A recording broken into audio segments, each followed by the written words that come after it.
I am Dustin Baker, and this is Vikes Now, the Saturday, April 2nd edition. The topic of the day picked itself. It is the acquisition or free agent signing of Chris Reed. And why is that? Well, it's quite obvious. Offensive lineman solutions signed by the Vikings are they cause arousal for Vikings fans.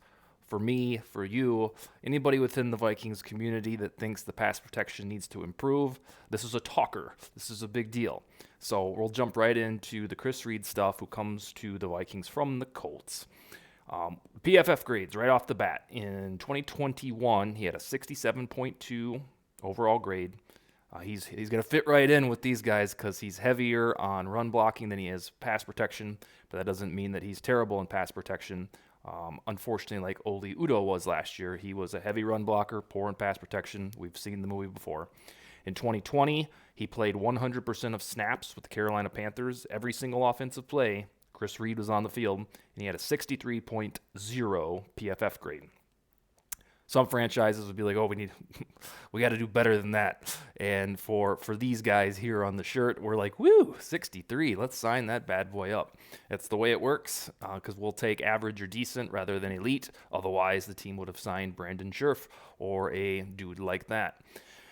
So in 2021, he played 57% of snaps. You're going to see a lot of Twitter facts or articles from Vikings folks that say the dude only had 4 starts in 2021. That's true, but he played 57% of the time altogether. So he was on the field for the Colts season that went by the wayside when the Colts couldn't beat the Jags to get into the postseason.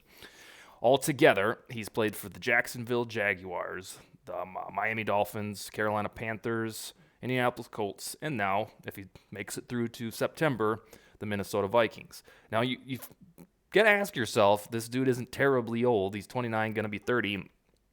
And this is, 5 teams he's going to have been with. So somebody doesn't want him altogether. So to be objective, that's what you want to keep in the back of your head, that a bunch of teams don't want this guy back. So maybe their standard is higher than the purple team. I think that's what we'll run with, at least for the sales pitch. But he's a journeyman. We'll take it. Those PFF grades are the best at right guard. If he were to able to replicate what he's done the past 2 seasons on Kevin O'Connell's Vikings, those would be the best right guard numbers since Joe Berger in 2017. That's when he left the team. And that's how long it's been since we've had a right guard that gave us warm fuzzies. It was Remmers, and then what else did we go with? Klein was in there, and then we had the Dozier and the Samia sandwich that tasted terrible. And then last year, Udoh couldn't quite get it going, and the penalties didn't help anything. Oli Udoh led the NFL with penalties. 13 were accepted, 16 were called overall. But we'll get to Mr. Udoh in a second. So here's the deal. The Vikings signed Jesse Davis earlier in the week, and with the commitment to $3 million for 1 season, that was plan A, evidently, in terms of what got put on paper. I don't know that they foresaw they would be able to get Chris Reed. But lo and behold, Davis was the solution. And you'll recall, this wasn't a rah-rah show about that. It was actually a little bit critical. Now they've got Reed. And I'm telling you, if you use Pro Football Focus as a legitimate means of grading football players, write it down. This guy right here, Chris Reed, he should start. Now we have a long camp battle coming up that we'll talk about, and preseason battle. But based on the recent history of offensive line performance, Chris Reed should start for the Vikings. We'll see how this battle goes.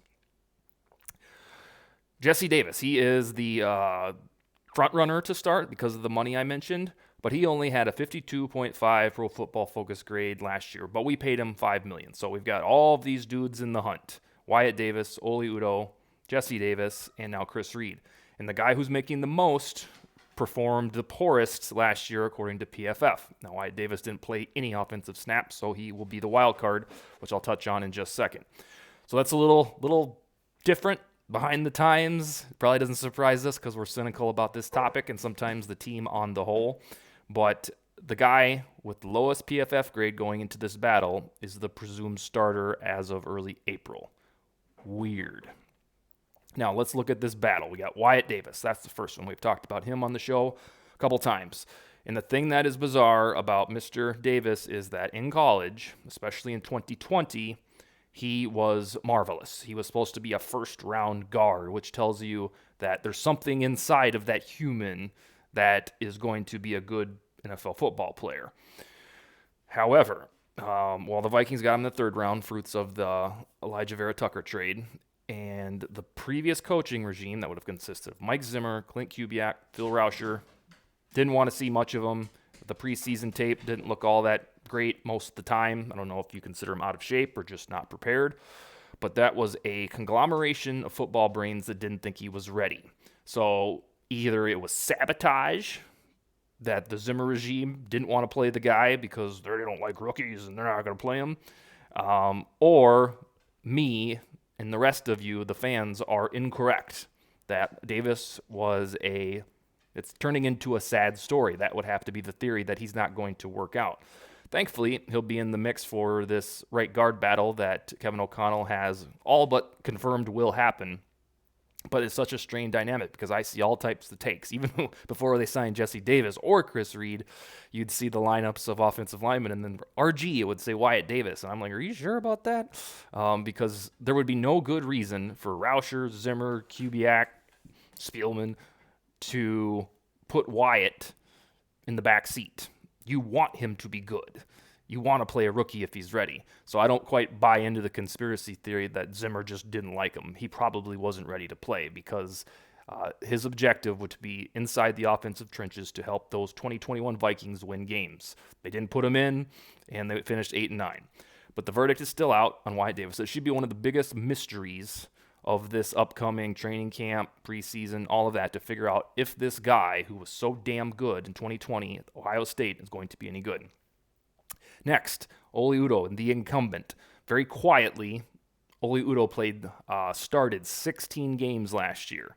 And that is an ample, that's a sample size. And he was beset by all of those penalties that led the league. He tied one other dude for most penalties accepted in the NFL with 13. And I think only Connor Williams of the Cowboys had more penalty yards against. So Udoh, first of all, his PFF grade was 52-something, better than the absolute doldrums that we had from Drew Samia and Dozier the year before that. But Udoh started off fine. Then the penalties started. His stock faded. I'm not excited about him. I don't think that you are. In theory, if he could curtail the penalties and continue a progression, then there's hope. But we don't have time for that hope when you have a pocket passer like Kirk Cousins that you want to finally, once and for all, protect to see what you can squeeze out inside a new offensive-minded head coach's regime. So Udoh, in theory, could sneak up and win this thing, but based on the numbers and the analytics, right now Chris Reed is a better offensive lineman. So today, the Vikings improved from what they had last year if you trust the metrics, and that's a good thing. The other thing to keep in the front of your mind going into this RG battle that we'll have is that suddenly we have a foursome of, and fivesome if you include Austin Schlottman, if he'll be in the mix, although he might be more pegged as a center.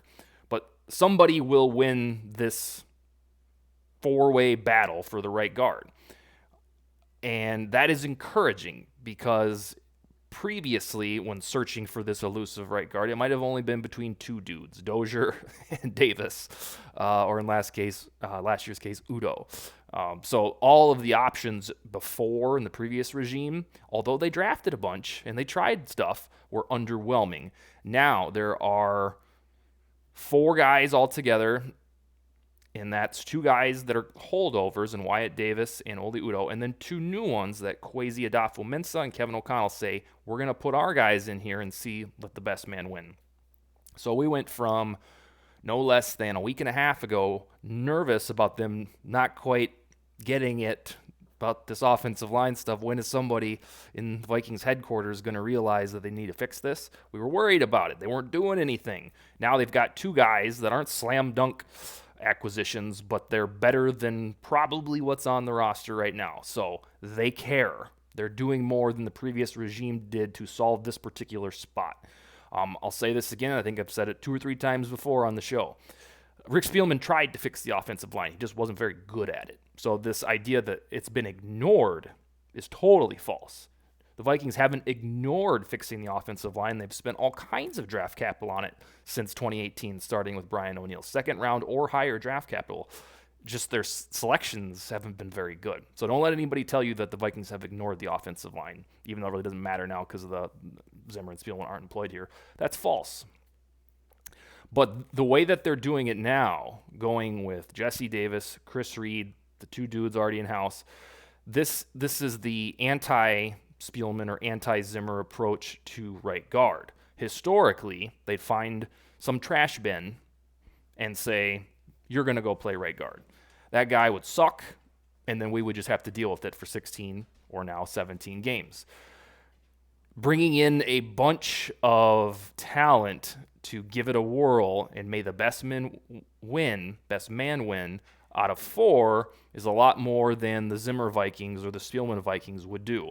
So that should give you encouragement in the sense that somebody there, as I said a little while ago, cares. They care a lot more than before about getting these trenches solved. And that's probably because there's an offensive-minded head coach that doesn't want to just play a little bit of offense, suffocate on defense, and win 21-10. That's the way that Zimmer did it, and it usually worked until it didn't, starting with the 2020 season. I was thinking about it, too. The news of Chris Reed hitting and those high 60s Pro Football Focus scores. If this had been last year at this time, when we had all of the psychosis memes floating around, like you want to sign a guard, I still don't know who birthed those, the funny ones that said, you want to draft a guard. But those were circulating last year, or you want to sign a guard, not draft a guard, that's what they said. If we would have got this news last year, we would have had a parade that they finally got a guy that was going to be a good right guard. So they're a year late to solving this long-standing woe of finding a right guard who isn't shit. So, yeah, we would have had a parade last year. So for your perspective, it's another feather in the cap of the new faces that want to do something to rectify this, that this guy, Chris Reed, based on the numbers, is a solution. And it was always half-assed things before. Mason Cole, we didn't know. And the guy played center with the Cardinals. Can he play right guard? Well, yeah, he kind of could. Now he plays for the Steelers. Dozier and Samia are notorious. They didn't work out. But the solutions now, whether it's Reed or Davis, there's more of them, more dudes coming in through the door, and then they're also better than the ones that we've seen.